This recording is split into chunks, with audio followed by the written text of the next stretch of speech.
What's going on? What's going on, everybody? It is the only sports podcast. That's right, the only sports podcast. I'm Will. That's Casino over there. We are a day late and a dollar short because Casino, you actually came to my work, had a delightful meal. I did. And then the delightful meal you had, I had a meal at my work afterwards that gave me food poisoning. And so, yeah, I felt great. Did you? Yeah, no, because you went with you always went with the salad. Never get the salad. Who gets the salad? You know what? I think it might have been the dressing. I think Probably. It might have been the dressing, or I ate a giant piece of meat, like red meat. I don't know, maybe that was it. But yeah, I was down and out for 2 days. I woke up at 5 a.m. Almost shitting my pants, and then I vomited out my soul like at 2 p.m. later that day. And so, yeah, I could not record a podcast because I was dying from the inside. So I fully recovered, making a comeback. I got my tea. And also, before we always do the podcast, if you're watching the video of this, I always just wet my hair to get it ready, because before we record the podcast, I look like I just woke up and my hair's everywhere. So my shirt is always wet. Looks like you just woke up. You typically just woke up. Yeah.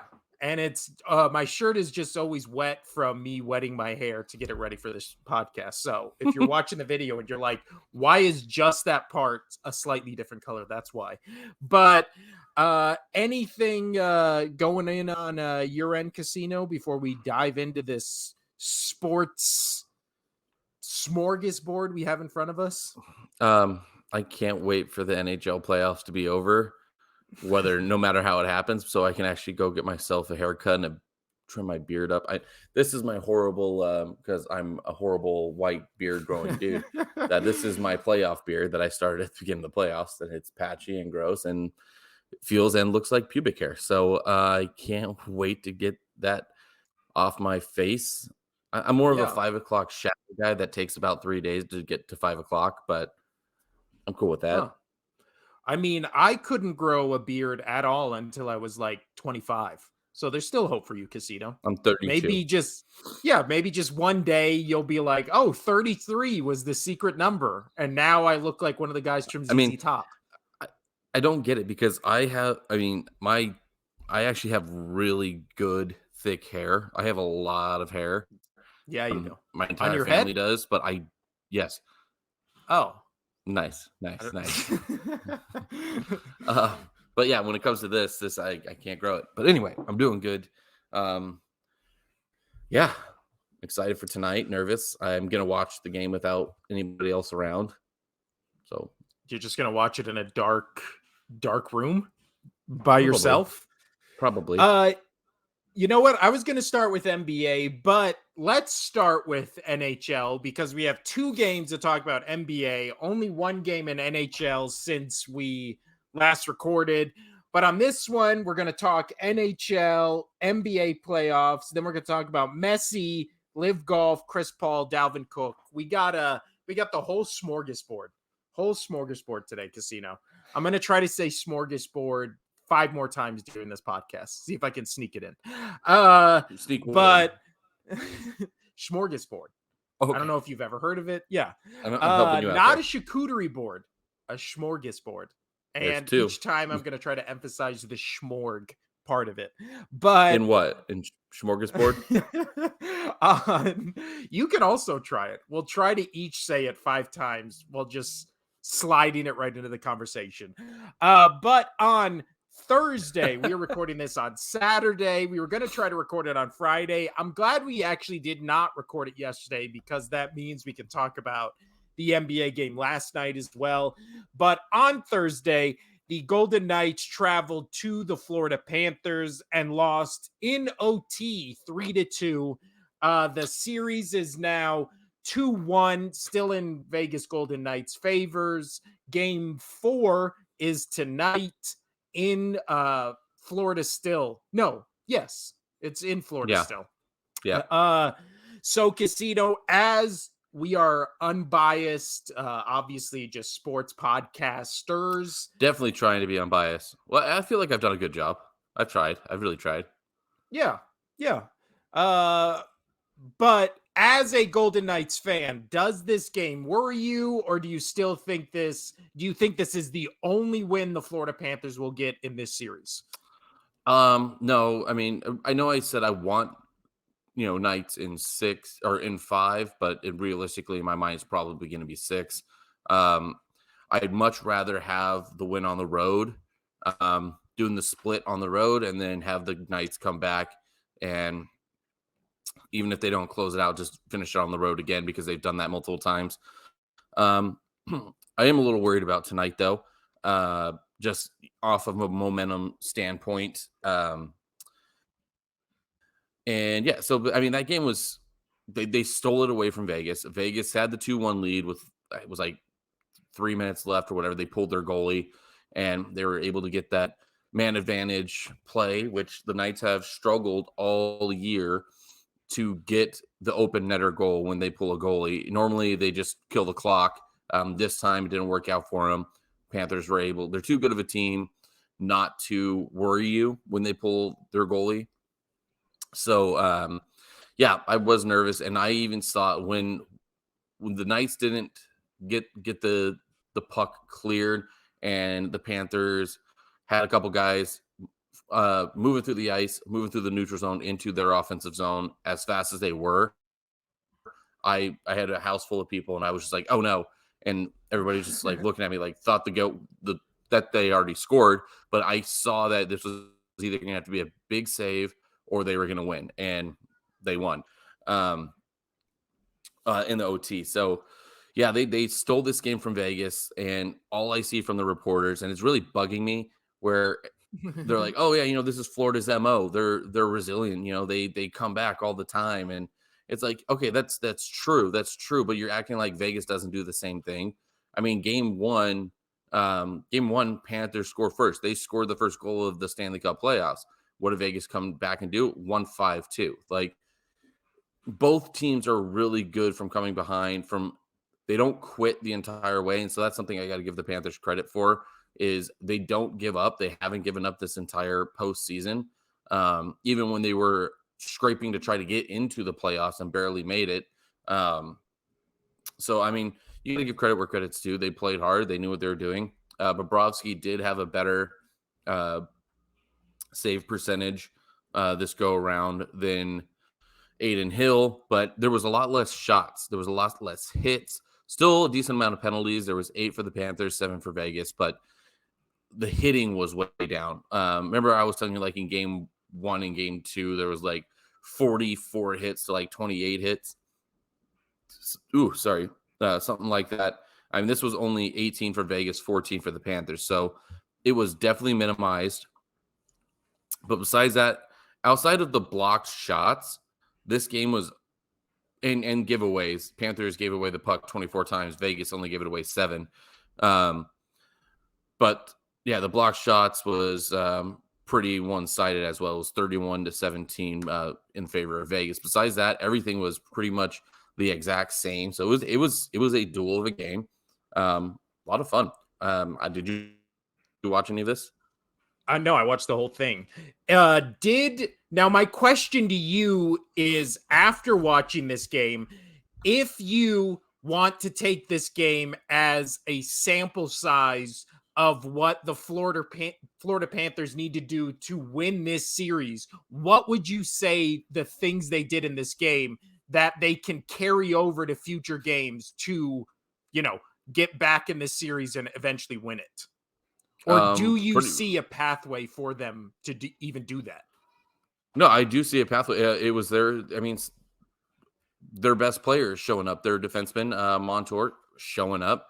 He got a goal. And then you have Verhaeghe and Matthew Tkachuk. They both had a goal and an assist. This game was won by their stars, by getting in front of the net. The Knights weren't able to keep them away when it counted most, which was when they were when Panthers had an extra guy in the ice and when in overtime as well.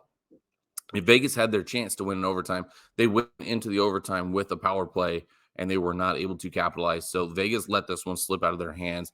I'm a little nervous for tonight, but I still think Vegas is really good. They haven't lost back-to-back games outside of once against Dallas, but then the third game they came back and they absolutely whomped. So I like their resilience. They've done it all season, even before the postseason. And again, so that's what I'm saying. The Panthers aren't the only team to grind when they're behind, whether it's during a game, in between periods, or like in individual periods, or if it is down a game in a series. Both of these teams have very good grind back. That's why I didn't think a lot of my coworkers and friends, when they won game 2, they're like, "Oh man, this is going to be a sweep. Vegas is going to sweep." And I'm like, no, it's not going to be a sweep. I mean, I'm sure the Panthers are going to get 1. I expect them to probably get 2 in this series. And again, I wouldn't be shocked if the Panthers won the whole thing. Regardless what I think about the team, like in a whole, compared to Vegas, where I think Vegas is the better, deeper team, Florida can show and has the better coaching and all of the things. But Florida can find ways to win. They have done it. Don't know how they do it, but they do it because I assume they just keep grinding, throughout the entire game. I watched a lot of their games against the Bruins, obviously being a big fan of the Bruins as well. They don't stop for 60 minutes. They don't take a shift off, and that's something the Knights do as well. So both the teams are in the Cup for a reason, and they have a very similar gameplay. So yeah, not too worried, but it was one of those games where Matthew Tkachuk, Verhaeghe, they stepped up, and they made it count when they needed to. So, as a Golden Knights fan, how you said you're concerned going into this game tonight, what percentage would you say you're worried that the Panthers could take another one in Florida? Just give me a percentage. 40. 40? Okay. It's And then yeah, if this game goes back to Vegas and it's tied 2-2, you would still have the Golden Knights obviously winning the series, but how much of a percentage would that drop to you just being like, now is it 50-50 going in, or would you still have 49-51 Knights? Damn. If it goes back 2-2 and it's a best of 3 series, yeah, I'm nervous. And the reason being is, I got upset last episode about them saying the media, saying that, the Panthers are a great road team, but they really weren't giving Vegas any respect when Vegas was the second best road team outside of the Bruins in the regular season and postseason. They were closing games, but Panthers have been doing it very well as well. So especially in this postseason, and that's where it counts. That's where it matters. And so I am a little nervous to have 2 on the road. Not saying Vegas couldn't win, 1 there and then split at home for the final 3 games. This series is going to be close. It's going to be a grinder. Yes, though that 5-2 and that 7-2 victories were really nice, but and it looks like it was going to be a blowout to a lot of people. And I was oh, I'm riding high on this. So I'm guilty as charged, but I did say that the Panthers are going to have a push, and they did. They were able to win game 3. And even if the Knights pulled that off in game 3, I still probably go with Panthers in this one. But now that the Panthers won, I'm taking the Knights in this one because, again, how good these teams are going back and forth with each other. That's how the Oilers series was as well for Vegas. It was, I'm going to punch you, you're going to punch me, I'm going to punch you, I'm going to punch, but Vegas closed out at the end. So the one where I could see this favoring Vegas, though, is the Verhaeghe and Tkachuk and those guys. They're spending a lot of time on the ice. Their fourth line, the Panthers, I have their times up right here. Oh, sorry. Their fourth line outside of defensemen were 5 minutes and 23 seconds on the ice, 8 minutes and 22 seconds on the ice, and 4 minutes and 24 seconds on the ice. And then their defensemen were a little back and forth on time. One was only 11 minutes. So compared to Vegas, they're not running their fourth line. They're kind of stacking up on the front end, which it's worked out for a few games for certain teams, but in a long series, Vegas will tire you down and get that. So that's where I think Vegas missed, is they weren't scoring on their fourth line. Their third line was, because it's crazy that you have the third line with Mark Stone on it, and Mark's like it's crazy that that's your third line. But I think as the series goes on, and it showed in the Oilers series, it showed in the Dallas series, as it goes on, Vegas's depth is going to make them pay, because players are going to get tired towards the end of a series. That's what I've seen, especially now in the Stanley Cup, finals. This is how it's been the entire playoffs. These players are going to start to dwindle down. I think that, though. I know it's been 3 games in already, and you haven't seen much of a drop off. But I mean, I think these 2 days in between travel is going to really benefit Florida, and I don't like that. Yeah, I don't know why they're stretching it out. Just same with the NBA Finals. It bothers me extremely. yeah. But yeah, Especially when they're all flying like private jets and stuff. It's not like they're doing, like normal travel. they're there the next day. They're there the next day. Yeah. There's just an added random day that they're just not getting. But yeah. So one player I want to talk about, we haven't really talked much about him. So for Vegas, because I've talked about a lot about the superstars for the Panthers, Tkachuk and Bobrovsky, Verhaeghe, but I've been seeing some articles about Jack Eichel getting some flack for not scoring all Dallas series, and has not scored in this series here, and he's supposed to be one of our best players, if not our best player. However, he is still producing assists. Jonathan Marchessault is having an outstanding last 2 series, and that is due to the stick handling and the passing of Jack Eichel. I don't know if you see any of that. Some of those passes are just absolutely wild. I mean, great for Marchessault for finishing, but Jack Eichel, he's first time making the playoffs in his career, being number 2 in the draft behind Connor McDavid, who is the number 1 player in the NHL. Everybody was like, okay, he needs to step up, and why isn't he scoring goals when it matters? Well, he's not scoring goals, but he's setting up plays for other people to score, and really that's all that matters. He doesn't have to take the game into his hands if he is assisting other people who are. So that's something that's bothered me a little bit, with media always trying to make something out of nothing, and it's quite bothersome. But yeah.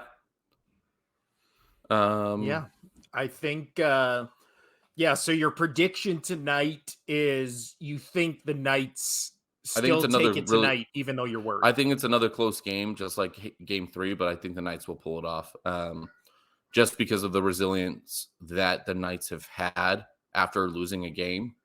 Yeah,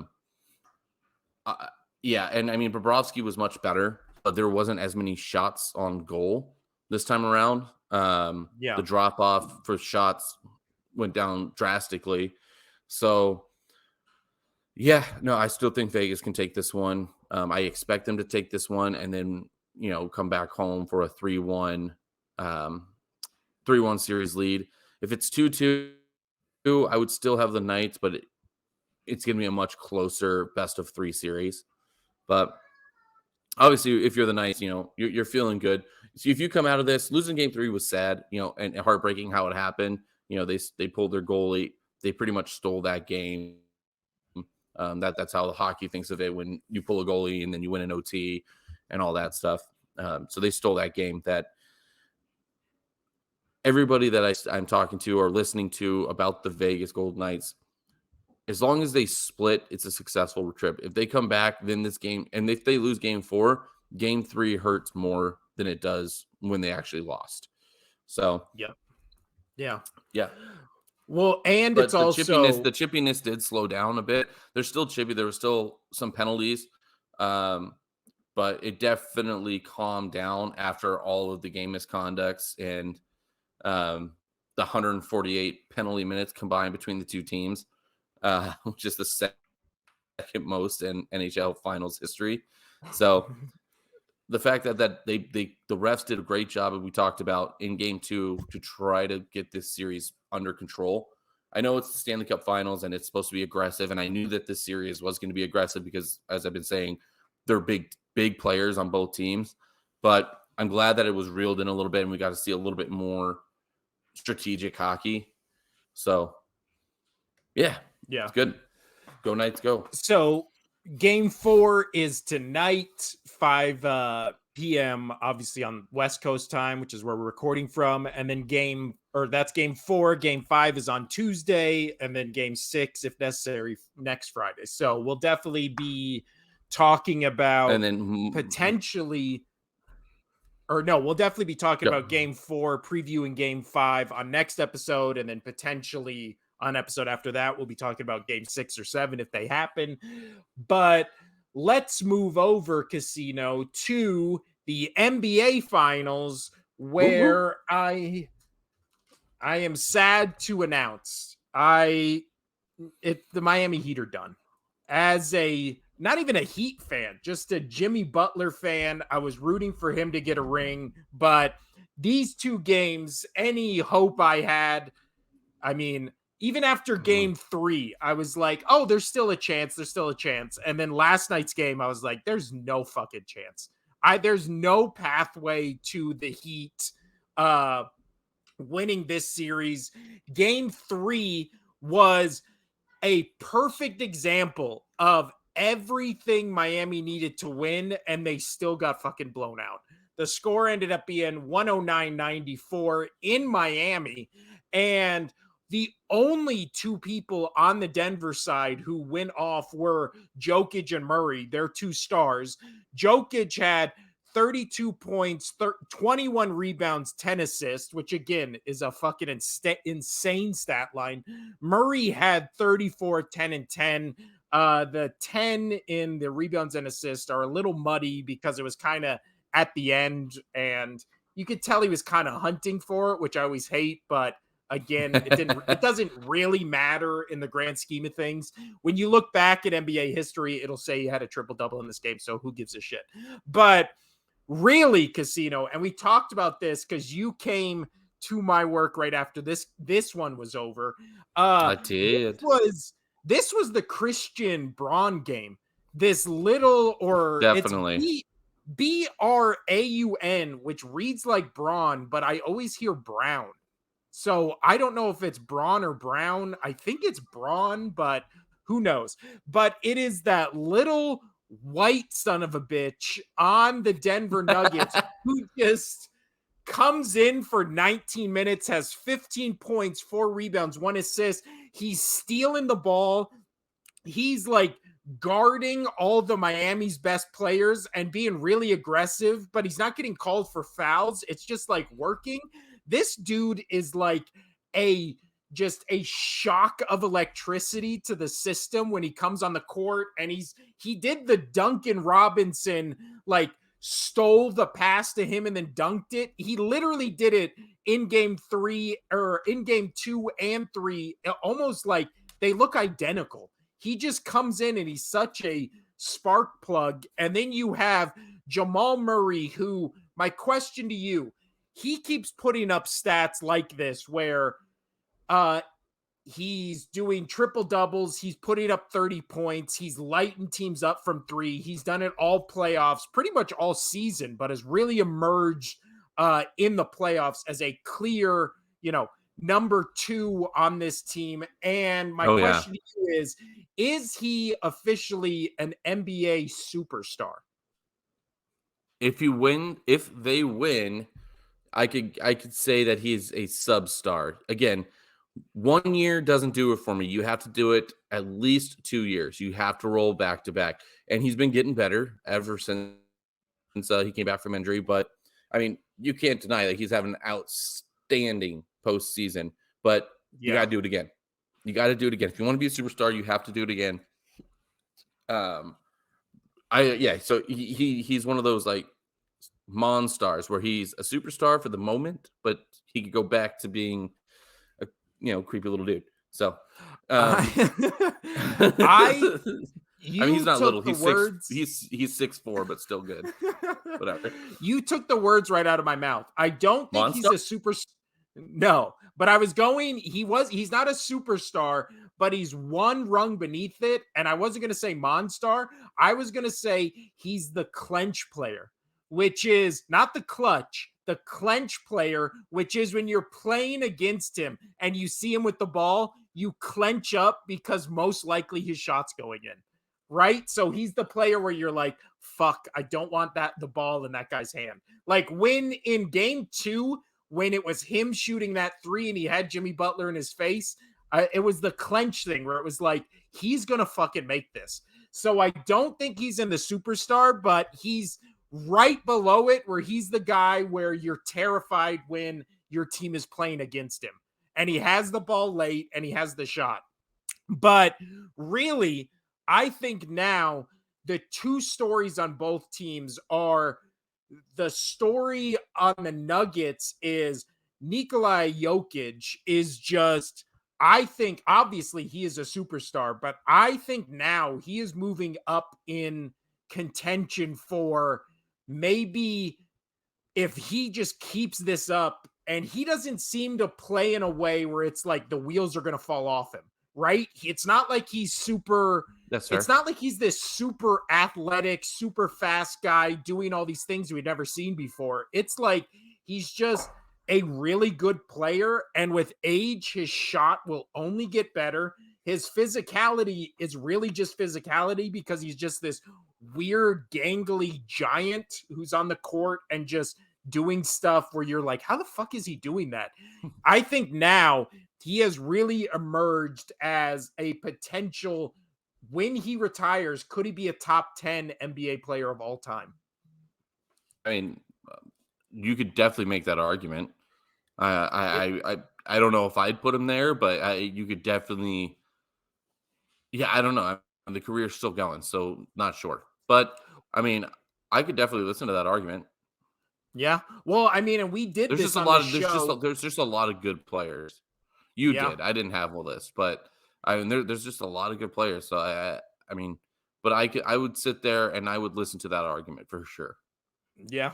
And we did this discussion a while back when I think we were talking about when Nuggets Lakers, maybe we was in even earlier than that, where we went through his year by year, and each year his stats go up, his efficiency goes up. His even the most shocking thing in these playoffs is not that he keeps putting up these triple doubles. It's that now all of a sudden he's a pretty good defensive player in the paint, which is something that he got knocked for all regular season, which is just like he doesn't give a shit about defense. He never plays it. And in the playoffs, he's like pretty damn good defensively and not shutting down the big guys, but just making it where he's blocking shots. He's in guys' face. He's like, and you might just chalk that up to, well, yeah, it's the NBA Finals, and it's not just a random Tuesday where he's playing the Hawks or whatever. But yeah, just his emergence as It's funny that you say the Hawks when it, and then it because how they played. Okay, anyway, continue. Sorry. But then the flip side of the coin is Jimmy Butler on the Miami Heat. He's having good games. In game 3, he was 28, 2-4. And then last night's game, he was 25, 7-7. These are good games. And I've said this in the past where he's very efficient, right? You're never going to have a 4-point Jimmy Butler game, right? You're No, that's always fine. going to have. Yeah. That's fair. But I want to ask you this. That's something that I want to bring up is, do you think that Jimmy Butler is? Do you think Adebayo is playing better for the team than Jimmy Butler? Do you think Jimmy Butler now in the actual finals is falling off a bit? I know his numbers are still good. But you're the superstar for the team. In my mind, I think you have to be better than what you're being right now. You have to get the 32 points, the 21 rebounds, and 10 assists. Like, I mean, maybe not that number, but Yeah, I mean, no, but I get what you you're saying. have Yeah. you have to be close to triple double all the time. Maybe some more points. maybe have one like 40-point game and then like consistently go back to like a 28, like a 40-point game that will win you that game. You need to have one game that can, Yeah, he you have needs to to be a have player. the Bucks Miami game where he's Yeah. stealing the ball, dunking it, the crowd's going Yeah. crazy, and it's like, So do you oh think my to God, you Jimmy is he Butler. having a is he having a little bit of a letdown? To Oh, me, 100%. he is. Yes. Yeah. I think, I've watched. I get excited more watching these finals when Adebayo. I'm saying his name right, right? Adebayo. yeah, When yeah. he's getting the basketball more than when Butler's getting the basketball. I get excited to see him have it than Butler, and that's not what you want in a superstar. Yeah. You Well, want yeah. Go for it. I think the Butler defense is probably twofold. One, he's probably fucking exhausted. Again, you can say that about every player, but the Miami Heat, again, we did this, we mentioned this on an earlier episode. They've been in playoff mode since April. It's middle of June. Like this has been a long postseason, especially for the Heat. They've had 7-game series. They went 7 with the Celtics and then had to start these finals 2 days later. Like this has been and meanwhile, the Nuggets, not that they haven't had a tough road, but they swept the Lakers. They had kind of a depleted Memphis Grizzlies team. Like it's like the road has not been as hard. And again, that doesn't matter in the grand scheme of things. It's still, you just beat who's in front of you. And obviously, Denver finished the regular season as the number 1 seed. So they earn that easier path. That's why you fight to be the 1 seed. So the Heat made their bed and now they're lying in it. But I Right. think And that's something that I said. And so it's funny you say that because I said that last episode about Florida being 8 and Vegas being 1, and all these people are like, "Oh yeah, well they had to go through a tougher schedule." I mean, I don't think so. I think it was. I mean, the Bruins were tough, but the same thing. It's like, well, be the 1 seed, play better. yeah, Regular season. yeah. Everybody says that regular season doesn't matter. It's always postseason, which is true to a lot of point. But you you'd much rather be rested and play easy, quote unquote, easier teams, whether they are or not. Obviously, this didn't really work out. It's the 1 versus the 8, 1 versus the 8 in both sports. But you might, I mean, it does Well, help. no. And I'm tired of that argument. I'm tired of people Yeah. saying that. It's Well, like, be better. Just be better. we've seen how much being the 1 seed has impacted basically Ugh. like every major sport this year, because the Chiefs and Eagles basically went to the Super Bowl this year because they finished as the 1 seed. And remember that whole Bills Bengals game that got canceled was like the deciding factor in that, which is why so many people had a fucking issue with it. But back to Jimmy Butler, I do think my defense, and again, I'm going to be defensive about Jimmy Butler because he's my favorite current NBA player and blah, blah, blah. You've all heard it if you listen to the show. But I do think he's injured. I do think there's something wrong with his ankle. It doesn't look like he has the same kind of fluidity that he's used to, and it doesn't look like he has the same lift on his jumpers, and he's taking less risk. And again, that just, there might be nothing wrong, and that's just me trying to uh you know cut some guy some slack who I'm a fan of. So I will fully take that criticism on the chin, where this is more me hoping than actually saying or like reporting anything, because obviously how the fuck would I know? But I do think that he does deserve some criticism for kind of getting them to the promised land and not having that Jimmy Butler game yet, right? Where even when they were in the Right. final in 2020, the bubble finals against the Lakers, they were only in that series because he had, still to this day, one of my favorite playoff performances, where it was just like he took the team on his back and was like, we're not losing this game. And then they didn't, but he couldn't sustain it. Now, the other issue in this series is, like you said, Bam Adebayo has just been a monster this entire series. He has been just the game 3, he had 22 points, 17 rebounds. And then last night's game, he had 20 points, 11 rebounds, 3 assists, but it's been all the role players that have really shown up, and they've always Right. had that third or fourth guy who has just been like, where did Caleb Martin come from? Where did Duncan Robinson all of a sudden get 10 points in 3 minutes? Where did Max Strus or Gabe Vincent just start coming up? I mean, last night, Gabe Vincent played 19 minutes, had 2 points, 1 assist, 0 rebounds. Matt Strus played 19 minutes, had 0.0 assists, 5 rebounds. Like, you're not gonna win when your third leading scorer is Kyle Lowry with 13 points. Like, these guys, it's almost been like the clock has struck midnight and everybody's turned back into a pumpkin.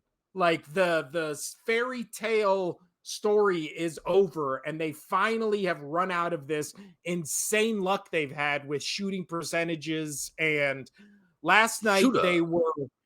last night they were 8 of Sorry. 25 from 3-point. Like that's you're not going to win on those shooting numbers. And then in You aren't. No. Game 3, they were 11 out of 35. So they're shooting, that was appearance by my son. They're shooting 30% from 3, where we talked about it in game 2. They're usually in these playoffs have been a 50% 3-point shooting team. And everybody was like, oh, this is an outlier. This is an outlier. And it was like, no, the outlier was when they were a 30% 3-point shooting team. Now, the past 2 games, they've reverted back to what they have never been, which is a bad 3-point shooting team, but they still have the confidence of a really good 3-point shooting team. So they're jacking up 3 points to try to get back into it. And then in almost all these games, I don't know what is, and this is again where the coaching has really come to kind of be neck and neck. I don't know what adjustments Denver is making at halftime, but the third quarter, the Miami Heat have just come out of the tunnel after halftime and just been wiped off the floor in the third quarter. I mean, they go always into halftime. Yeah. Who's the hype person inside the locker room, man? Like, I don't know. But they always come out where it's Miami Heat start off really hot. They start getting all these turnovers, making all these threes. The second quarter, it kind of goes back to tied. And then the third quarter, all of a sudden, you look away from the screen and you look back and Miami's down by 11 points. And you're like, what the fuck happened? And then the third quarter in both these games has been Miami keeping it within 10. And then all of a sudden there's 4 minutes in the fourth quarter and you're like, it's still a 10-point game. Like, yeah. It's been both games. These both games, you could splice them together and you'd be like, how the fuck was this 2 games? It looked exactly the same. But the third game in the series really was the one where you could see the pathway for Miami, right? Because Go for it.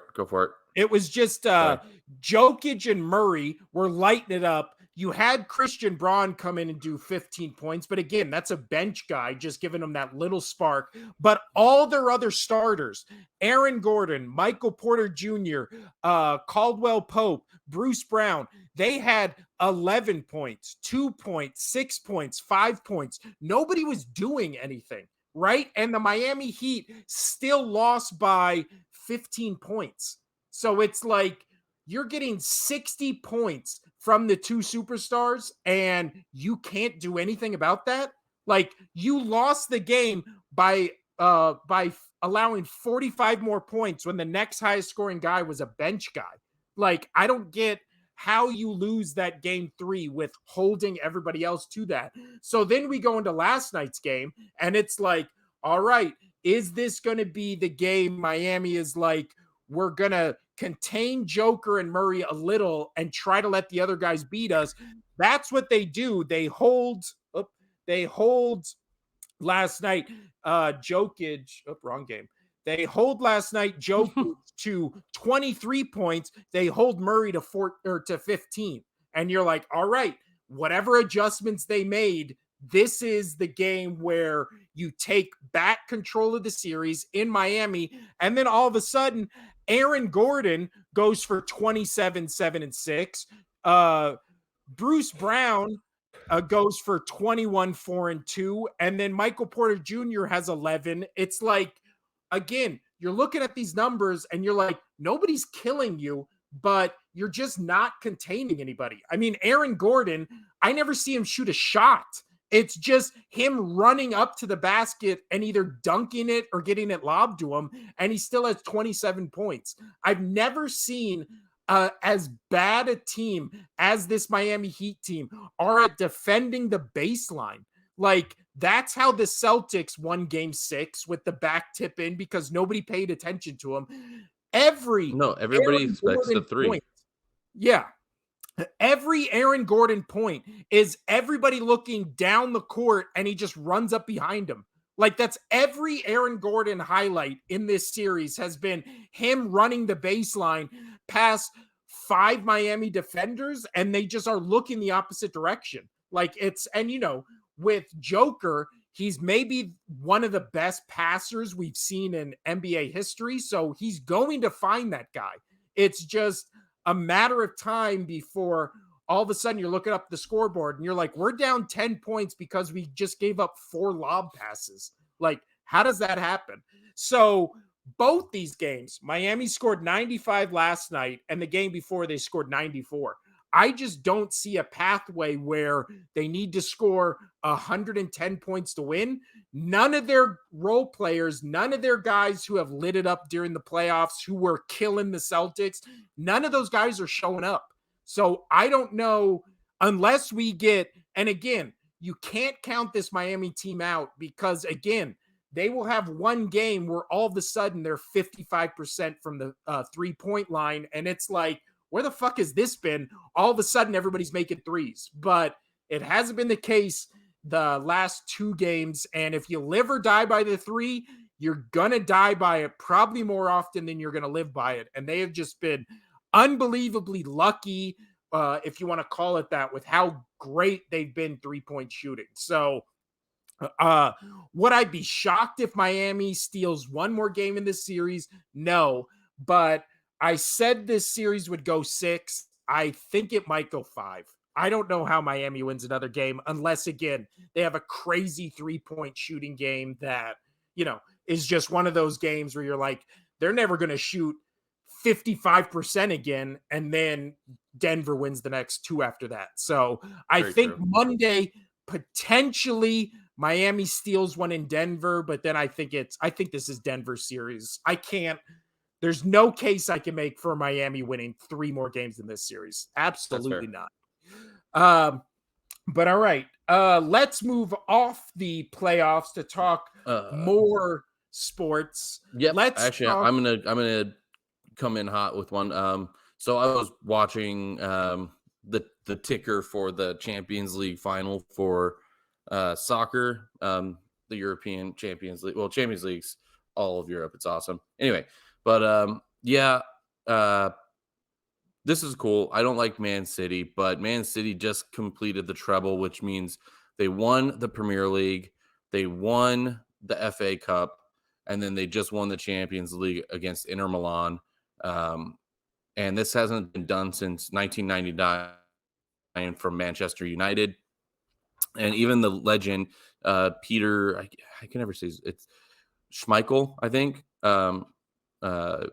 From Manchester United, he's even like, if they pull off the treble, which they have, he's gonna like basically say, yeah, that's one of the better teams in English football in a very, very long time, if not ever. And yeah, so hats off to Man City for completing the treble and just dominating every big tournament in Europe. So well done.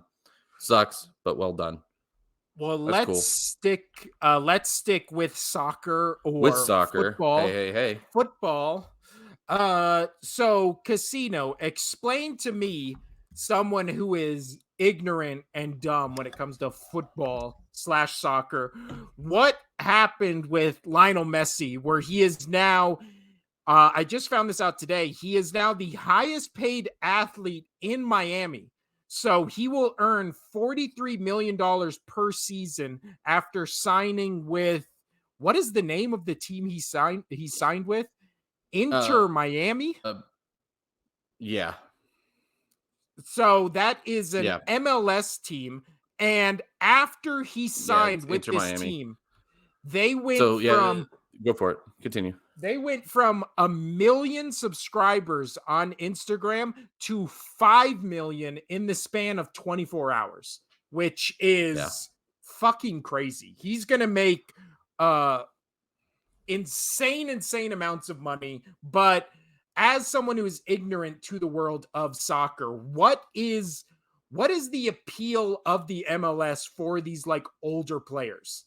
Because I know the only thing I know about the MLS is it's looked upon as just a bad professional soccer league, but all the old legends go there to just get huge paydays. Uh, so what it is, it's the league is up and coming.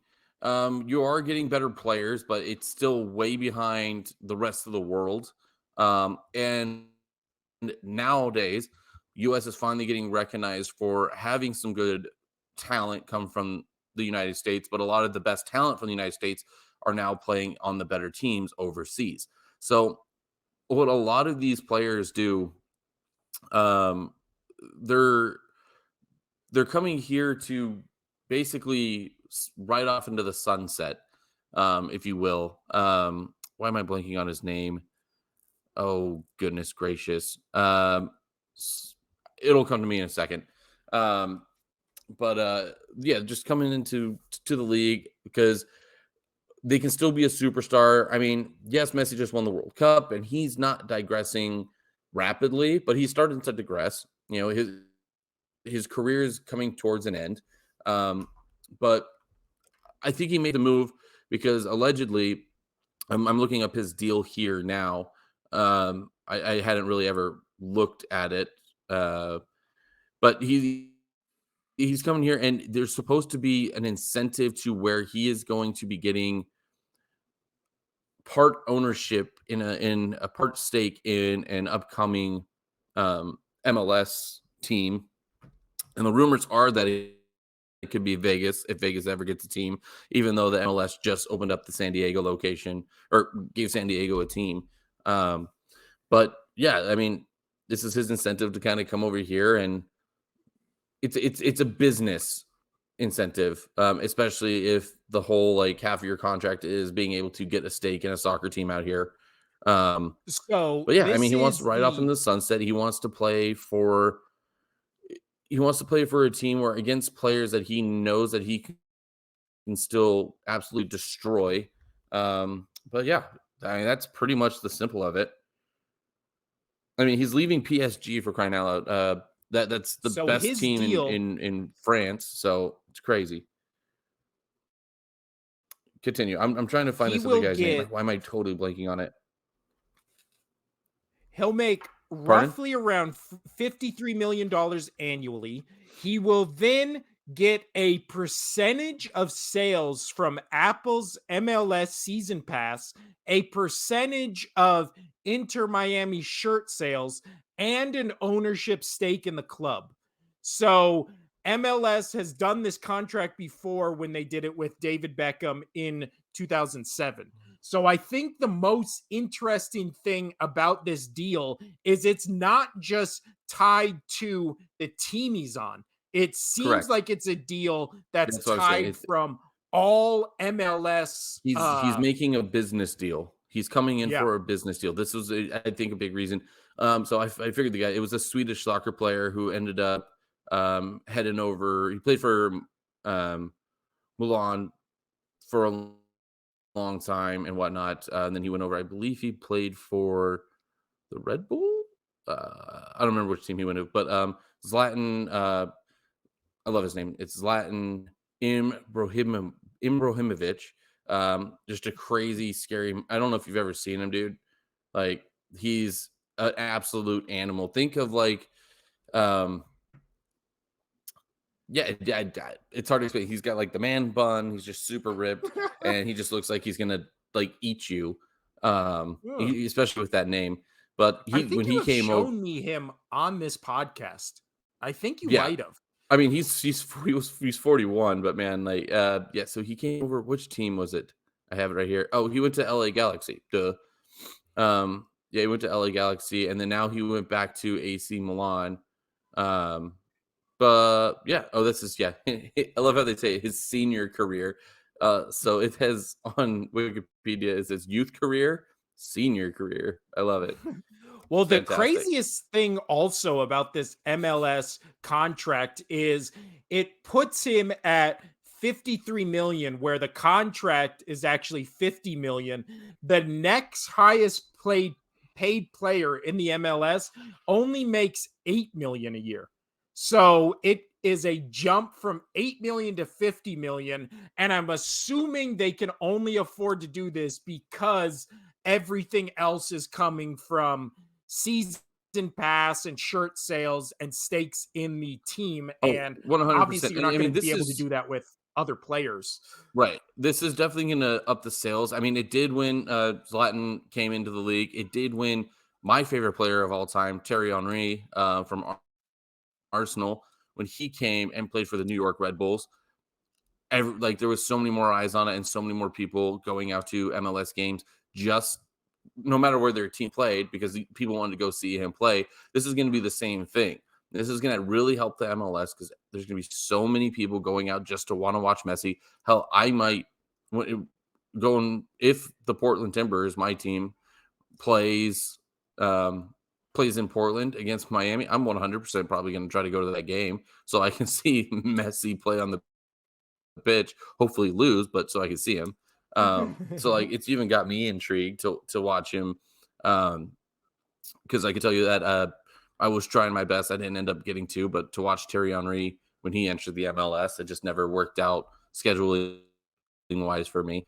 But I would definitely try to do it for Messi as well. But yeah, it's a business decision. He can focus more on his business because his game in the MLS, he's not going to have, I mean, he's going to have to stay in shape and try, but he's not going to have to go crazy out of his way to be the best player in the MLS. He's just going to walk in and be the best player in the MLS.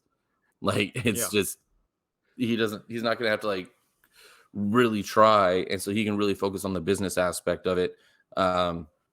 Is Yeah. this the biggest name that has ever signed with the MLS?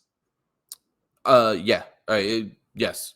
I mean, Messi is a bigger name than when David Beckham came then back, David right? Beckham, Again, then Terry, ignorant then soccer player. yep. Or, No. It's the biggest signing in ML history, in my opinion. I mean, yes, you had David Beckham. Yes, you had Terry Henry. Yes, you had Zlatan. But those are big names playing for big clubs over in Europe, and you know they're household names over in the rest of the part of the world. Signing with MLS, yeah. I mean, they're doing it all for business standpoints. Which, hey, by the way, I really hope because US has not announced I think I've talked about this before, has not announced a head coach yet. And Thierry Henry came out saying that he's interested as being a head coach for the US men's team. And I would lose my absolute shit if that was the case. I don't care. I don't care about anything. I just would love to have him. It would be awesome. I'd cry. So moving from soccer to golf, two things probably we talk about the Oh, you didn't want to go from lowest football to on this football? podcast, just because. I mean, we could, but I want to end on football. Okay. Because I have it here I was just on trying my to work on the list. I'm trying I to work on the emailed you the segues here. list. I did not. I know you did, but I'm trying to I work on know. the segues. Did you email me the list? I don't think But so. no, I never do. Yeah, But so yeah, fuck off. we move. How about this for a segue? We move from a lot of money to talking about a shitload of money because when it comes to Live Golf, they have now merged Subpar. with. Subpar. I'll And give you see what I myself did there? a C plus. No, it's a Subpar. subpar because we're golf. Yeah. Yeah, no, I got it. And I'll I'll put a leave. C I'm sorry. plus right next to my That was C bad. plus. Yeah. But Live Golf and PGA are combining to make a new uh pro golf, I don't know, conglomerate, company, business, whatever the fuck you want to call it, Live partnership. GA. Live Uh GA? No. so now all the live golfers, live GA, I don't know. I'm assuming uh it is going to be basically run by what everything is run by, which is money. I did a big rant. You actually helped me in this rant, Casino. We did a big rant, talked about this for like half an hour on last episode. I cut it out of the podcast because it got way too political. And then I've kind of had a couple days to think about it, and I've come to the conclusion I don't know why everyone is freaking out about this, because it's literally can be broken down to giant corporation. There's my sweat gland because this room is hot as shit. Giant Speaking of that, my corporation dog with needs a water. I'm gonna get some water. So continue. I can hear you. yeah, but giant corporation that uh wants money, partners with giant corporation that has money, and it just seems like, yeah, of course.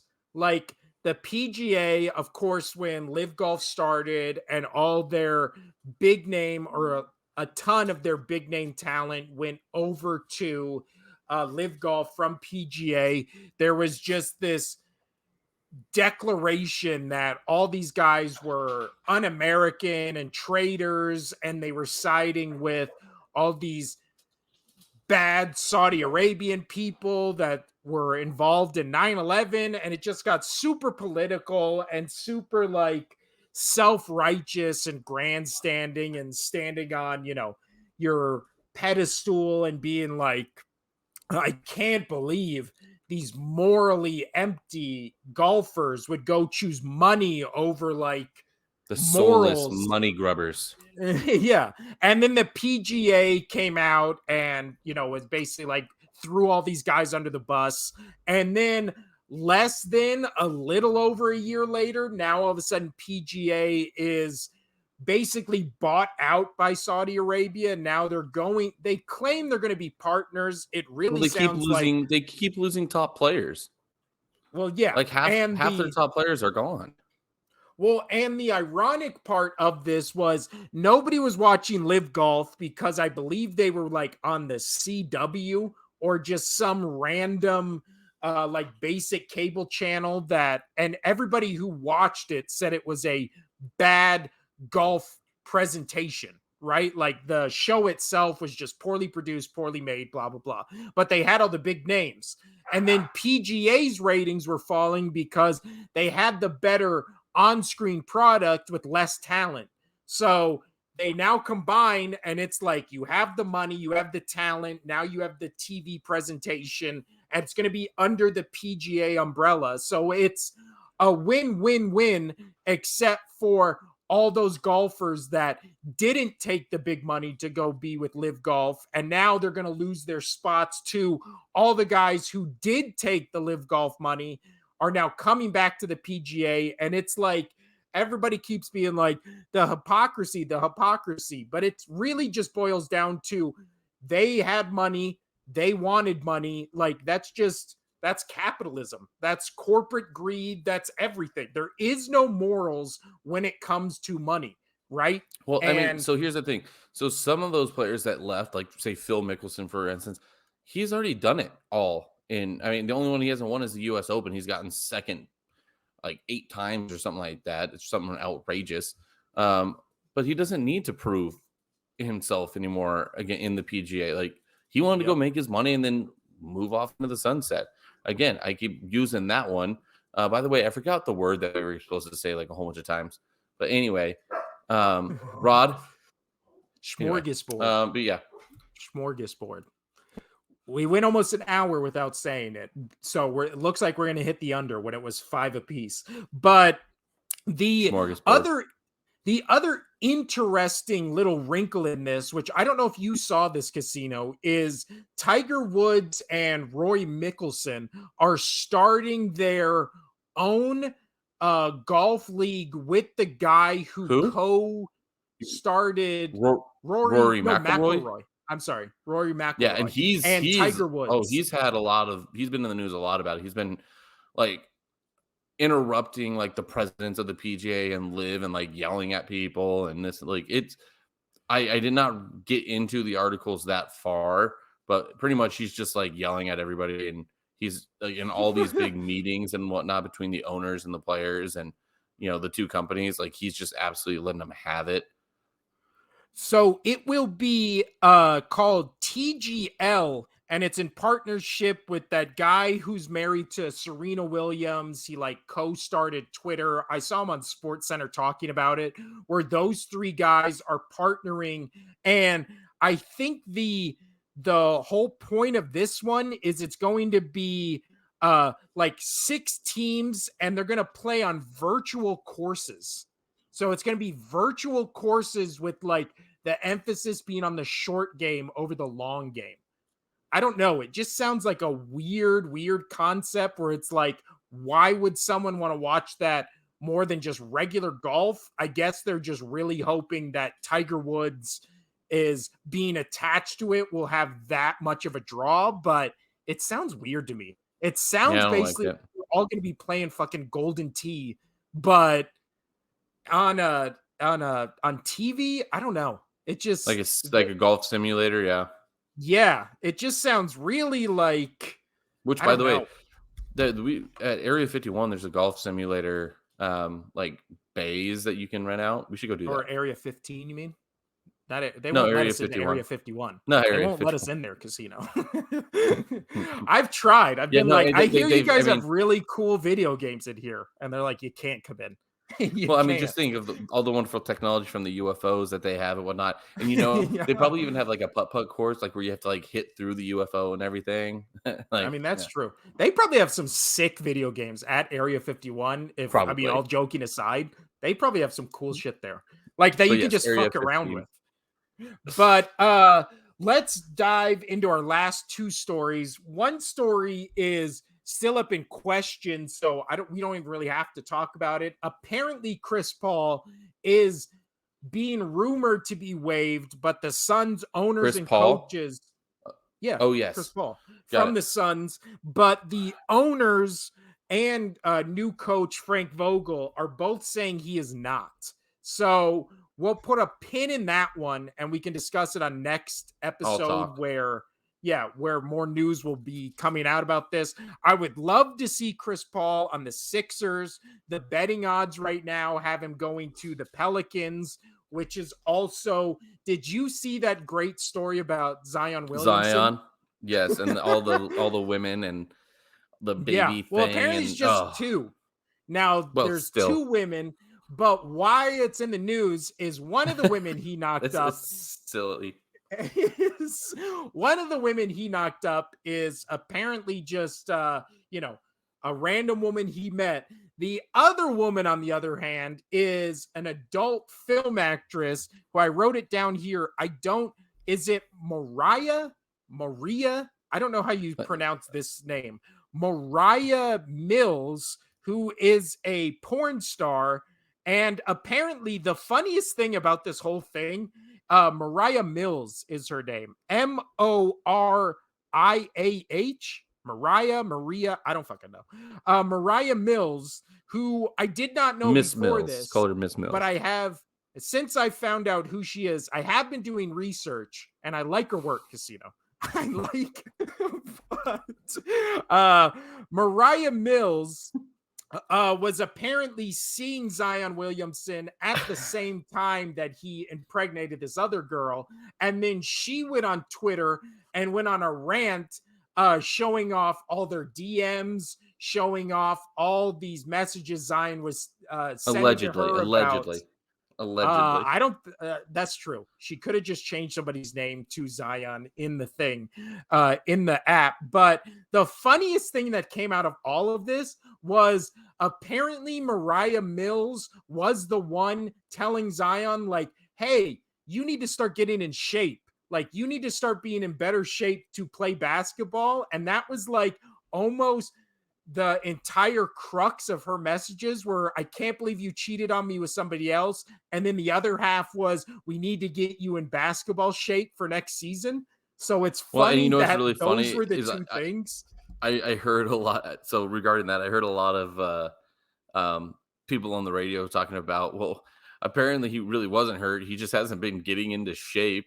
Like he just hasn't been trying to get into shape. Like that's that's that's almost more outrageous than his whole pregnancy lady scandal. Is like, oh, you're not actually getting into shape. That you need to get in shape for this league. Yeah, I thought that that's is funny. it is insane, the two things, because remember in the draft class, the top two picks in that draft were Zion Williamson and Ja Morant. So it is insane that these two guys, all the issues with them are not court related. It's all off the court shit, Well, and no, it's it's going to be court. weird It's off going to the be court court shit. related. It's definitely court. Yeah. It's going to be court related. It's just It's so going to be just. on court. Yeah. And this is always the thing where it's like, no, like you can never bet on somebody coming out of the draft, even when they're a sure pick, because you can see all this stuff on the court, but then off the court, who the fuck would have been like, oh yeah, John Morant's going to be suspended for probably half a season for waving a gun around on Instagram? You'd be Twice. like, what? Like, and then Zion Williamson is not going to be on the court because he just is not going to want to exercise and diet. You'd be And like, he's yeah, and then eating too many beignets. yeah, it's just Dude, so weird. I mean, when he went to the Pelicans, like my first thought was like, oh, dude, he's screwed. He's absolutely screwed. And people are like, what are you talking about? I'm like, you know how much good food is down there? They literally have like a As beignet shop. I mean, you've been there. I There's like a went to New Orleans, beignet shop there hands everywhere. hands down, hands down, the best food everywhere. Like, no competition. New Orleans. We went to like little shitty dive bars and they were serving us food that was better than things I've had at gourmet restaurants. Like, they just figured out food down there, and they were like, "Hey, you want to eat alligator?" And I was like, "Sure, why not?" And then I left New Orleans being like, "I love eating alligator." It's incredible. Anybody who Uh, hasn't been to New Orleans, I mean, go don't be a pro immediately and player just, down there. Yeah. Don't be a yeah, pro player. eat. Last thing, we'll just touch on this a little bit until we get out of here. Dalvin Cook, running back for the Minnesota Vikings, who has put up 1,100 or more yards in each of the last 3 seasons, is apparently being released by the Minnesota Vikings. The betting odds right now are that he lands in Miami, which I think Or would be a pretty good what? landing I'm spot for tired. him. Hey, by the way, DeAndre Hopkins is currently in New England. Do you think he signs? Nope. I don't think so either. but hey, there's I hope, just wanted. right? There's hope. He's There's there. hope. There's hope with that nope. But yeah, it's definitely nope. But I But can definitely see Cook going to Miami, and then, dude, that division with Tom Brady there was just that Patriots team was so dominant over every other team for so long, and now it's just flip flopped where all 3 of those teams now are really really good, and the Patriots are like mid level. It's crazy. and then all of a sudden, you know what? I was thinking about this the other day. The craziest thing is the last dynasty before the Patriots was like the early 90s, where it was, those Cowboys, 49ers teams that were going back and back and just fighting each other to go to the Super Bowl and all that kind of stuff. And then we had almost a decade break where then the Patriots started to emerge. And then in the middle of the Patriots dynasty, we had that decade break where they didn't go to a Super Bowl for that 10-year period. And then all of a sudden, it was like Patriots have the second half of their dynasty. Tom Brady wins his last Super Bowl. He leaves, goes and wins another Super Bowl. Within a 2 to 3 year span, it was like Patriots dynasty ends immediately. Another dynasty starts that is just has all these young players, this amazing head coach, and now it's just like, oh yeah, now we immediately went to this Chiefs dynasty that they're betting odds to win the Super Bowl next year. They're only getting better. It's like, I just wish we would have had that little break in between where it's like, if everything's DeAndre up in the Hopkins, air. if DeAndre Hopkins goes there, don't watch. There's no reason to watch the NFL. Just give the trophy to the Chiefs. Yeah. And as far as Dalvin Cook goes, I really think the story on that end is the Minnesota Vikings seem like they're losing all their like star veteran players. Dude, they're cleaning. just like, yeah, they lost Adam Thielen. Now they lost Dalvin Cook. They lost, I believe it was Kendricks, their star like linebacker. And then it's just like, who are they replacing them with? They got Justin Jefferson, and like, who else? They're really banking on Kirk Cousins. It's going to be throw to Justin Jefferson. Just throw it. Yeah. But all right. You got anything else, Casino, before we head out of here? Yeah, Casino's fact of the day. Okay. This is what I was waiting for. Give it to me. Good food eaten in New Orleans. I had nothing, so just gonna say that. That's my fact of the day, though. That is a fact. I will say, great fact because I can back it up. They have great food. I had nothing. I was trying to think of something as I was saying that. I had nothing. Again, I don't like oysters. And then all of a sudden I go to New Orleans and it's like oysters Rockefeller. And you're like, what the fuck is that? And then you eat it and you're like, this is the best thing I've ever had in my life. So I went in with all these, like, I don't like that food. And then I left New Orleans being like, that's my favorite food I've ever eaten in my life. So yeah. go to New Orleans. Even the bed bugs were good, right? I did get bed bugs. So be wary of the beds, but eat everywhere you see. And then apparently hang out with the porn stars there because they will try to get you in shape. So this has been... I need to go. Yeah. You get great food and a workout. So in more ways than one. This has been the Open Sports Podcast. I'm Will.